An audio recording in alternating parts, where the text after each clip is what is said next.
Thank you for joining us today. This is Jessica and Robin with In the Flow, and today we are here with Tamara. Am I saying that right? Tamara or Tamara? Jessica will probably correct me because Jessica is going to do a formal introduction, so we'll let her tackle that. I'm going to say Tamara and see if I'm correct.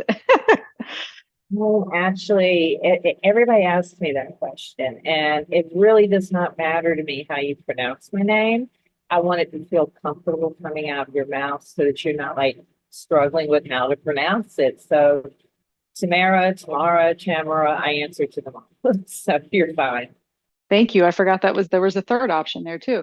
Yeah, so today we're going to be chatting about Tamara and her background and all the beautiful modalities that she uses in her career and her gifts. And Jessica is going to just take a moment and kind of dive in a little bit deeper to that. So I'm going to hand it over to you, Jessica.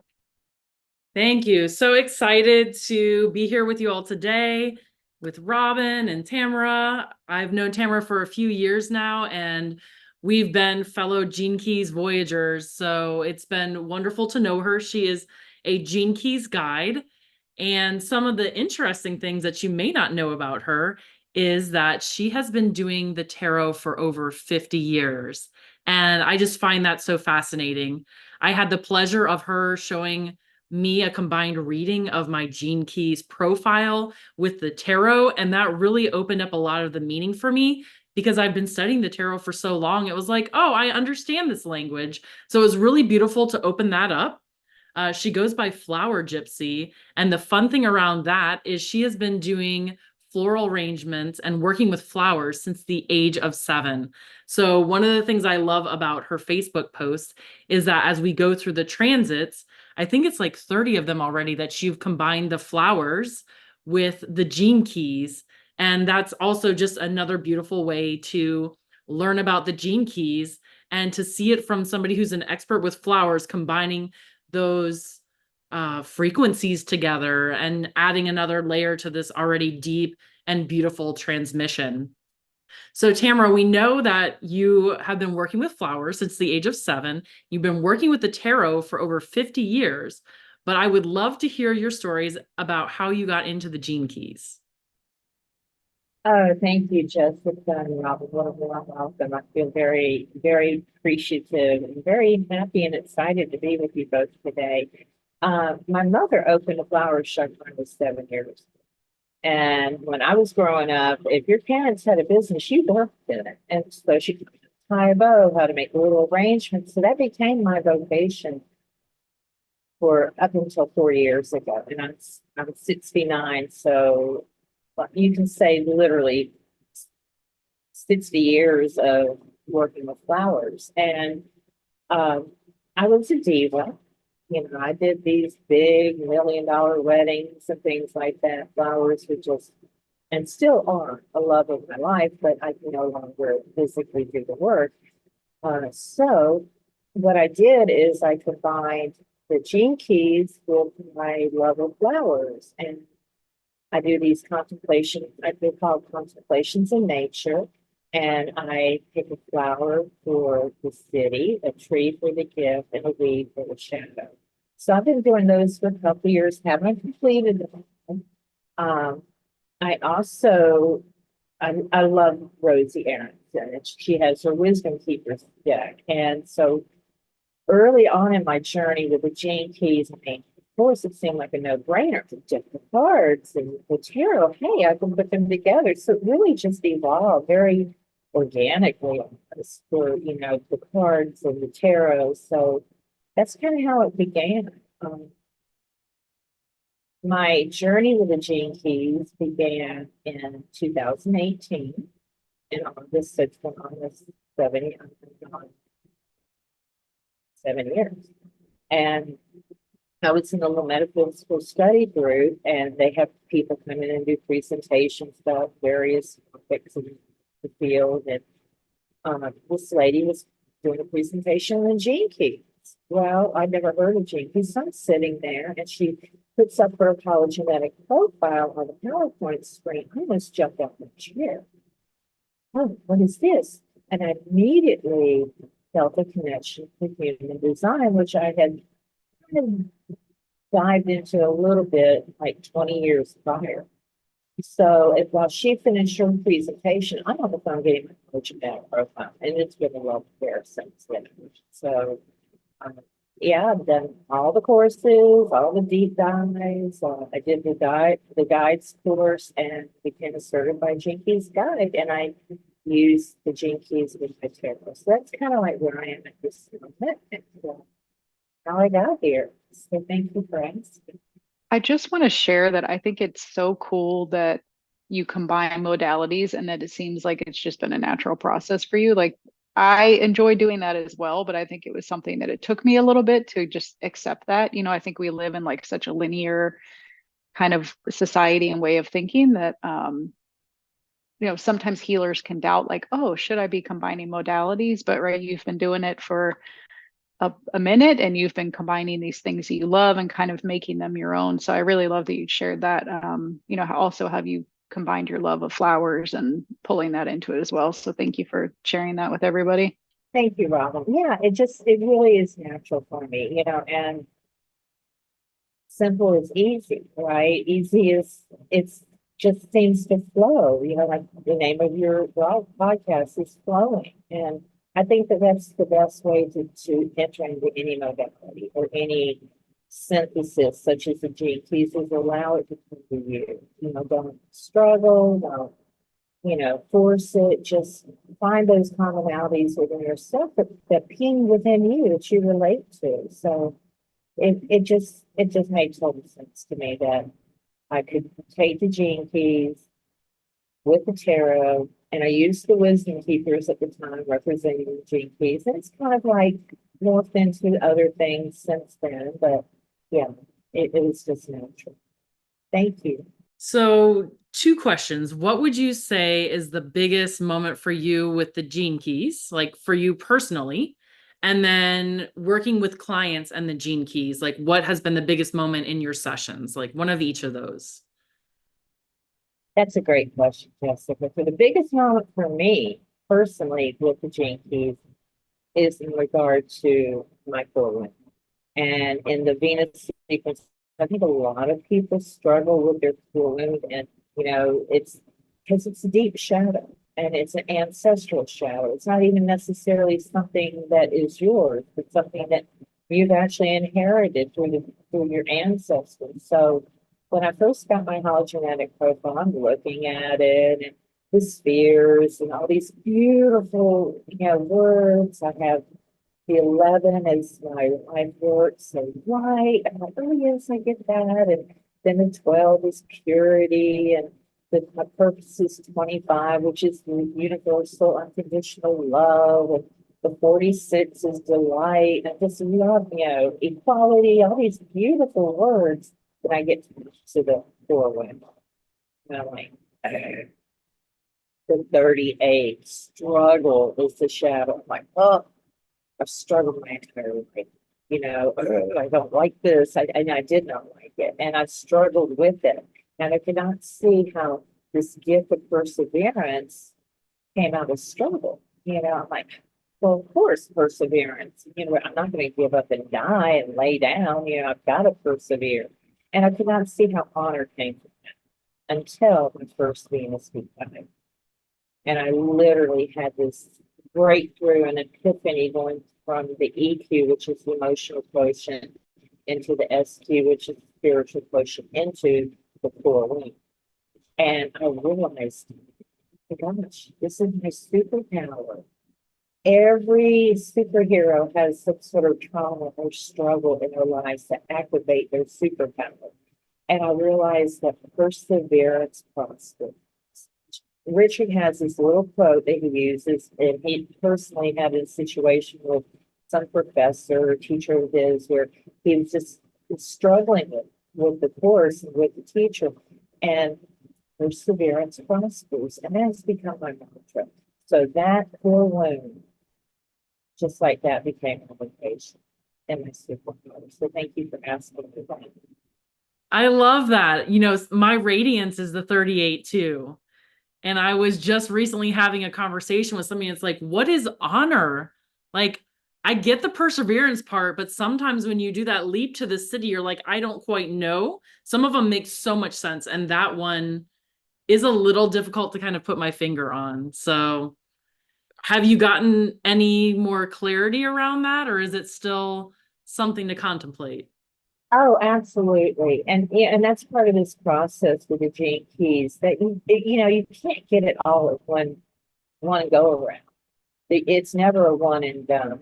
And Richard says, have tea with your shadows. And so when I have tea with a shadow, they all show up for a tea party. So, you know, it's like they all want to be in the party. And it gets easier because every shadow has a gift. And when you really get that and you know that and acknowledge that within yourself, you realize, oh, there's something here for me in this struggle. There's something here for me in this arrogance, in this constriction, in this seriousness. There's something there for me to retreat.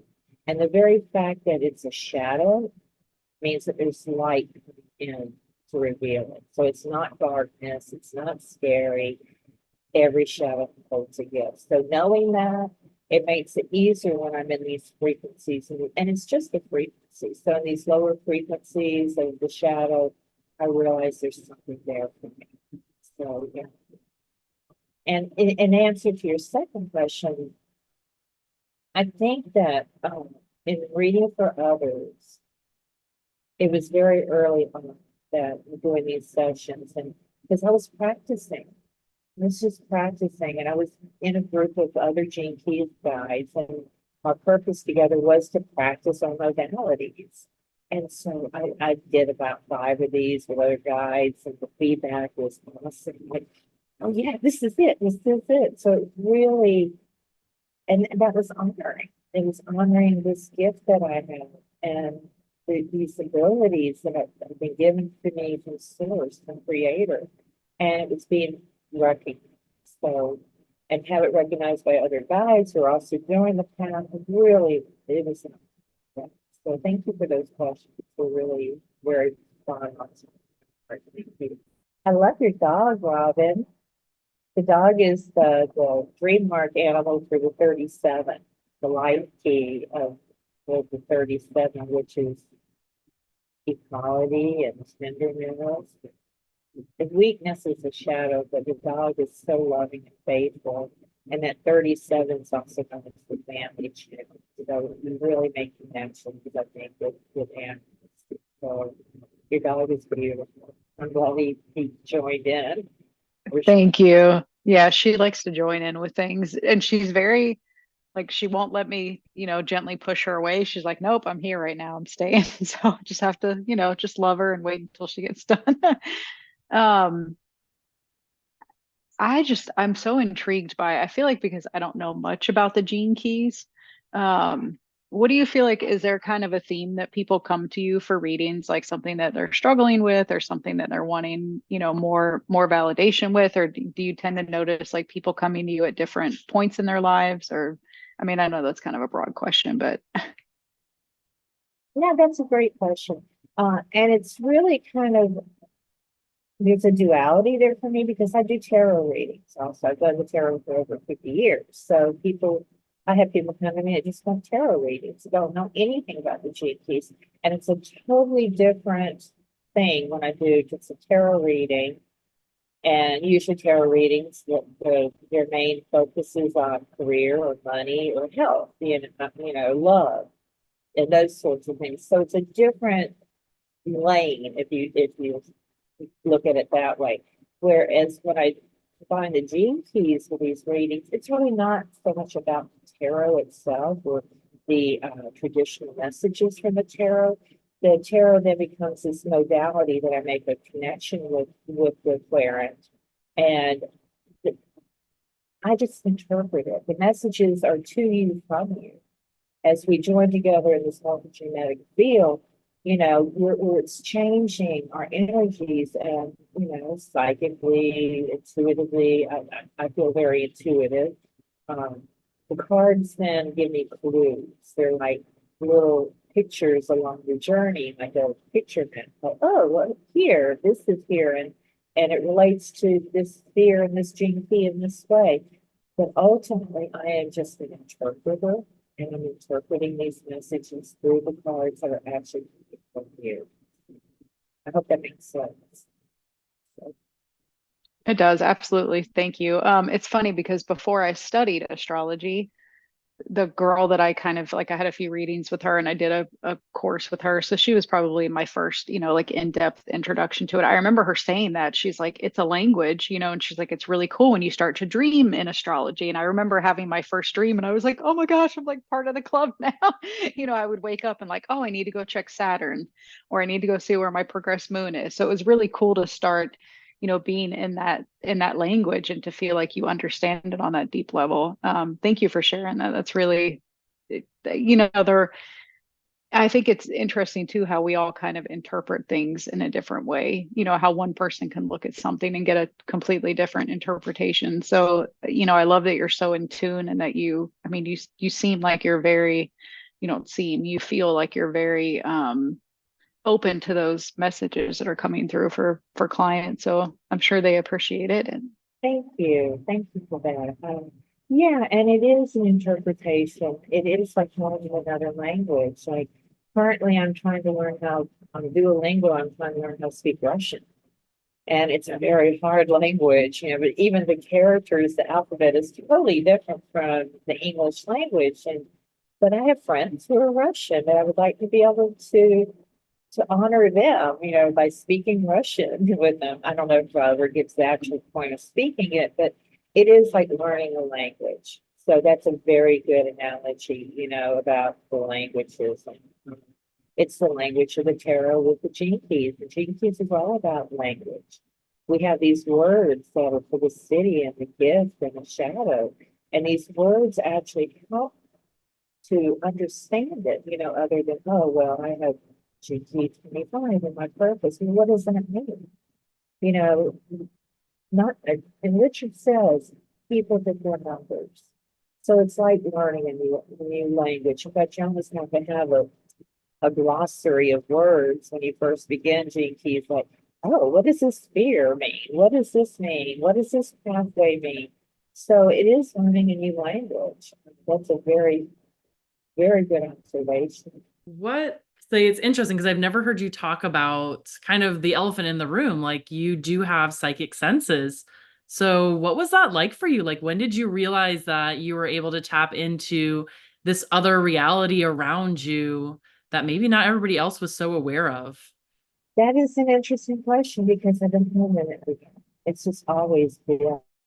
I mean, even when I was a young child, I knew things. I don't know how I knew them, but I knew them. One kind of sad story about that is my family, we were coming back from Disney World, we just opened. That was like 50 years ago, whatever. And we were coming back, we lived in Georgia, and we were driving back, and something on the way home, it was late at night, and I just felt this sense of dread, really a sorrow feeling. And and I was about 15, 16 years old. So it was during that time of activating my psychic senses with the tarot, my interest in the tarot. And I was born in the Southern Bible Belt. And at that time, the tarot was also the devil, but somehow I had this fascination for it. So it was very innate within my being. But we were driving home and I just felt this doom. And we get in the house and the phone's ringing. It was before cell phones, way before cell phones. And in the 70s, and actually, the 70s. And so we get in the house, the phone is ringing, Dad answers it. We immediately jump back in the car because his father was in his deathbed. And we drove from Georgia to Mississippi in the middle of the night, nonstop, and we were able to see, go to see grandfather before he died. But, I knew something was there. So that being said, I've always had these feelings, and it's an intuition is the thing. It's like a very soft voice. And if you don't respond to it, it's not going to knock at your door. It's not rude, you know. So if you don't pay attention to it, it'll come, okay, tried to warn you, I told you, but you don't listen. And there's been times in my life when I had this strong intuition about something and was kind of, well, been paying attention to it later to my regret. So I've gotten a really, when I hear that skills of voice, like, I've gotten around, I pay attention to it, but it's always been there. So I don't know. I guess I was doing it. I know I was. So if you're open to sharing a little bit, I mean, what was that like for you growing up and being, because right, I'm from the South too, Jessica's from the South, right? You're from, yeah.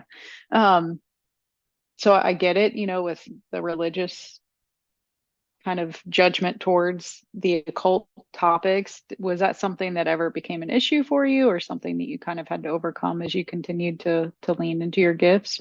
I am so blessed. I was so blessed to have parents that allowed me to pursue whatever was interesting for me. And they were both very, they were Christians. I was raised in a Christian environment, Georgia, Deep South, Bible Belt, but my parents, oddly enough, my parents were considered a mixed marriage back in that day because it was in the 50s, and my dad was Southern Baptist, and my mother was Roman Catholic, so that was considered a mixed marriage. And they had baptized me Catholic, as a baby, and my dad had to sign this statement that all the offspring would be baptized, raised Catholic, but they did that so that my mother's father would sign her to marry because she was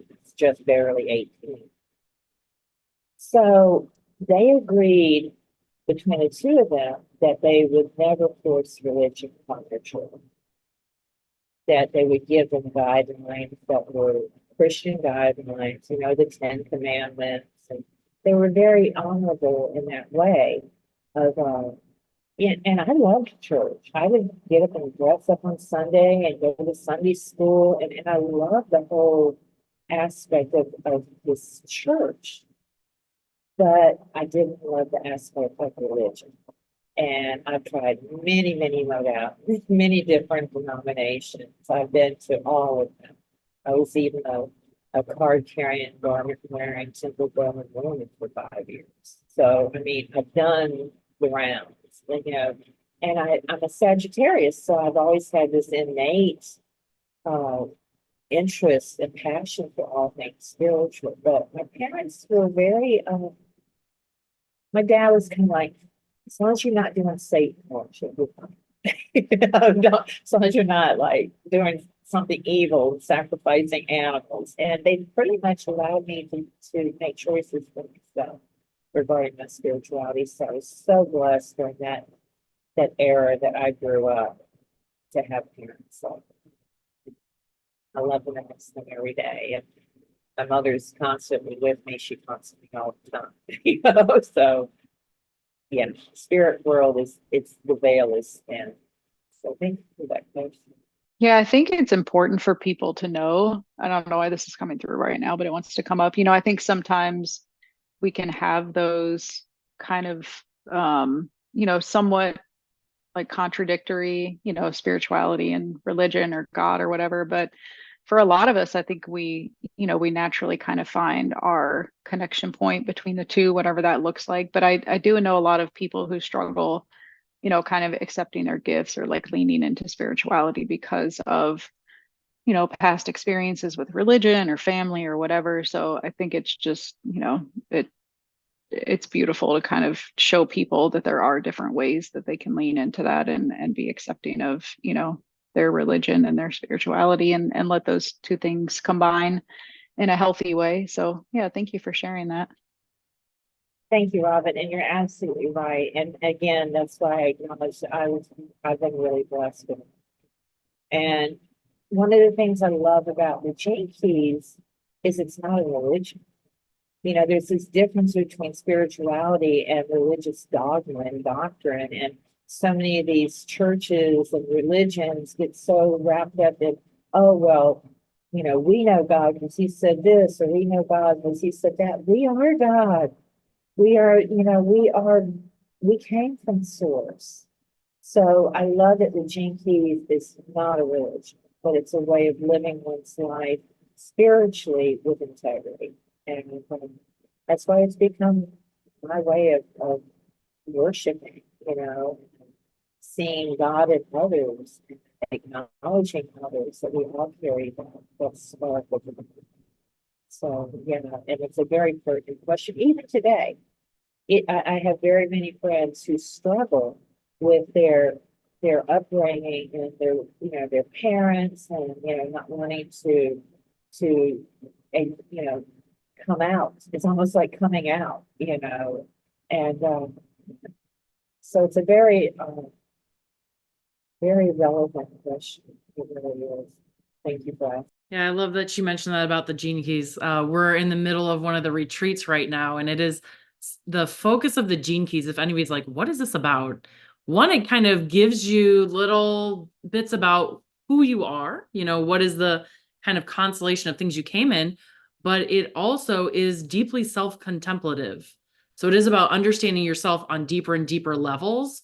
And, like you're doing, Tamara, combining those modalities just takes another layer and takes another layer. So all the different combinations of things. And it's like, well, if Gene Keys is so wonderful, why are we combining things? Because it gives us another layer of understanding who we are. And that's the entirety of the transmission, is having a deeper and deeper understanding of who we are and how we are a fractal of source. So beautiful, beautiful description of that. So I want to know, being a tarot card reader, what is your favorite tarot card and why? That is very easy for me. It truly is. Ask me what my favorite flower is. That's harder because there's so many, but I do have a favorite flower too. But for the tarot, my favorite tarot card is Temperance. And this is from the Mythic Tarot by Liz Green. And I love this card. I love Temperance. It's that balance. It's finding that space between the veil, like standing in that space of divinity and humanity all combined, that knowing that I am a divine being, that I came directly from source to live this life and to have a purpose, to have meaning. So temperance is finding that balance, that middle way that it's not like compromise. It's just finding that way, that flow. So, and this particular card, it's beautiful. The angel, she's got one foot on land, one foot in the water. The water is the element of emotions. The land is that connection with Mother Earth. The rainbow is the divine nature, the covenant. And I do consider myself Christian oriented, and Jesus was an avatar. I love Jesus. I'm not against, God and Jesus, the Holy Spirit. I believe the Holy Spirit is our intuition. So, because we are divine beings, we are children of God, children of Creator, children of Source, whatever name you want to attach to all of what is. We are part of it. So, Temperance is my favorite card, and it's a major arcana card. So, major arcana is our divine messages, whereas the minor are day or more mundane realities. So, great question. I'll ask you what your favorite is. My favorite is the Strength card. And it's interesting because, eight is my life path number. And if we think about the Gene Keys, when you look at that Strength card, you have like an angel with this wild animal. It's a lion and she's just holding his mouth shut. She's not worried about him. She has tamed this very, very strong animal. And for me, it was always this idea of gentle strength, because it's just so gentle. It's like, it's this beautiful allegory or metaphor for how our higher self tames our shadows. And when we look at my Gene Keys profile, I've got struggle, I've got force, I've got a lot of really powerful shadows, and I even have provocation. I have a lot of really powerful shadows. And I will say I was happy being that lion for most of my life. And then at some point you just kind of get tired of it. And that's where I feel like those gift and cities are coming through a little bit more. Like I've the Holy Spirit, grace, however you want to name it, that beautiful spirit and intuition and higher self of mine has come in and beautifully tamed that lion through life's experiences. And I can say I'm a lot more gentle than I have been, but there's so much strength in that.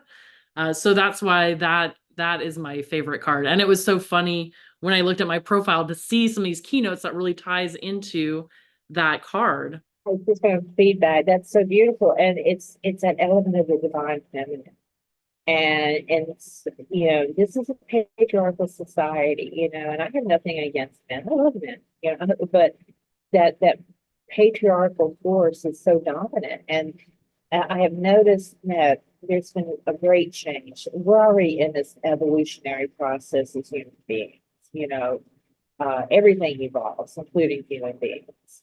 And I've noticed I have a son, I have sons-in-law, who they're different than their fathers and grandfathers. They have so much gentleness. They're embracing their own femininity, you know, and femininity is not just limited to female being a female. It is that divine masculine and that divine feminine, that divine marriage that's being created in my children, in my grandchildren, and we are in this change, in this great change of merging these energies. So strength is a wonderful one. Yeah, and Robin, what's your favorite? Before I share with y'all my favorite, I just want to say how much I love listening to other readers talk about the energies, because I'm like, oh, I've never thought about that aspect of the card. And I will not lie. Sometimes when temperance comes up, it kind of gets me sometimes. I'm like, ooh. So thank you for offering that additional perspective. One of my favorites is probably the Sun card. Um, I just always makes me so happy when I see it. I'm like, oh, okay, everything is going to be all right. And it always reminds me of a big piece of bacon behind the baby or whatever it is on the horse. I'm like, yep, there's bacon in the, in the picture. It just makes me happy. But really, you know, Jessica and I were actually in tarot school together, and I love the way that our teacher taught us, because I feel like there is such beauty in each card. You know, I think we go through phases where certain cards trigger us more or where we resonate with, you know, a card more. But um, I really do love that there's such a wealth of like information in each and every one. It's kind of mind blowing, you know, how you could look at the same card over and over and over again and get different insights with different people and different, you know, phases in your life. So, yeah, thank you for asking that, Jessica. One interesting thing about this whole culture of the tarot is that the gene keys are actually connected to the tarot through the codon rings. And the codon rings are these groupings of like genetic codes and things like that. I don't understand all that. But in the gene key synthesis, you'll see that certain gene keys are grouped in certain codon rings. And like gene key 12. Gene key 12 is actually in two codon rings. The codon ring of secrets and the codon ring of seeking, like the hermit card, the seeking. I Richard is not revealed yet, so I'm not going to go in depth because I don't know, and I'm not really source. But I was in my first Venus deep dive. I happened to have the great opportunity of being in a breakout with Richard, and I was already doing my modality with the tarot and the gene keys. And so I'm like, after everybody had their shares, I'm like, Richard, codon rings, tarot, I need to know.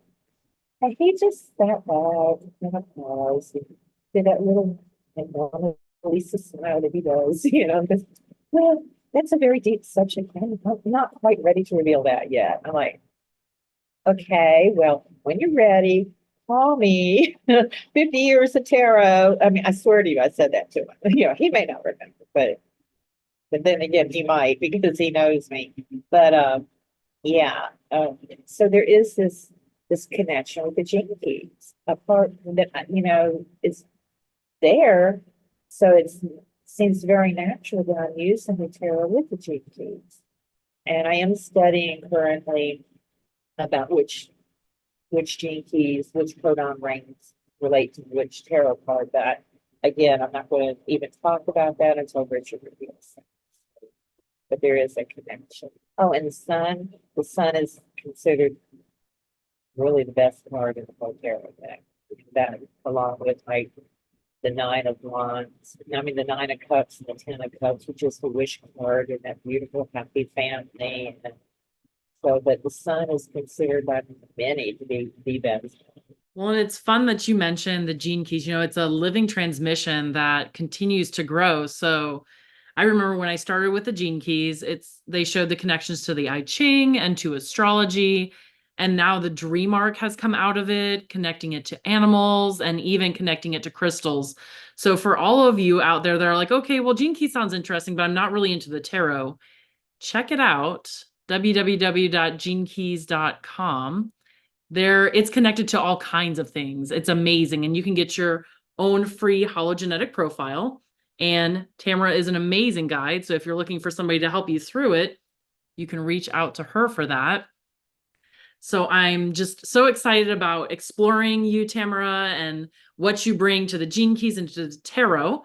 So I wanted to ask if you had any last minute things you wanted to say to us as we finish our part 1 interview with you and we get ready to move into part 2, where Tamara's actually going to show us a live reading on Robin. So any last comments that you have right now for us, Tamara, as we end out this session of In the Flow?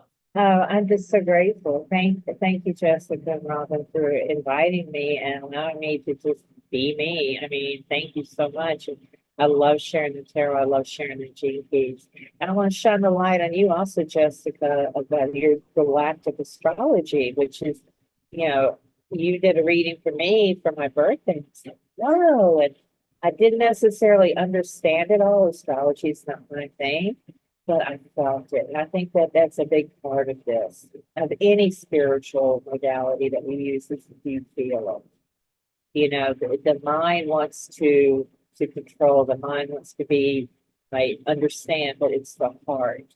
It's that emotional center that really draws you into any spirituality. So thank you for being, you know, giving me this space and being here, and so much gratitude. And I look forward to doing a reading for Wonderful. Thank you again. Thank you so much. Yeah, all of this spirituality and all of these readings and stuff are transmissions. There's so many layers that we're getting other than the physical word or what we're reading. It's that energetic transmission. So really, how are you feeling when that energy is coming in, and how is it shifting you after you get it? You know, it's really important. So thank you, Tamara.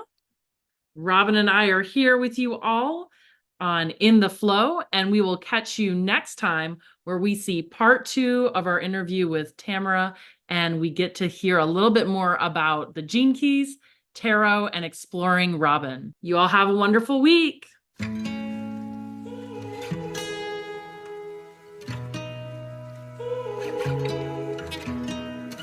I can see the stars align, dance around the moon every night, and now my eyes are open wide, and the sky has never looked so bright. Now I don't need to see the road to believe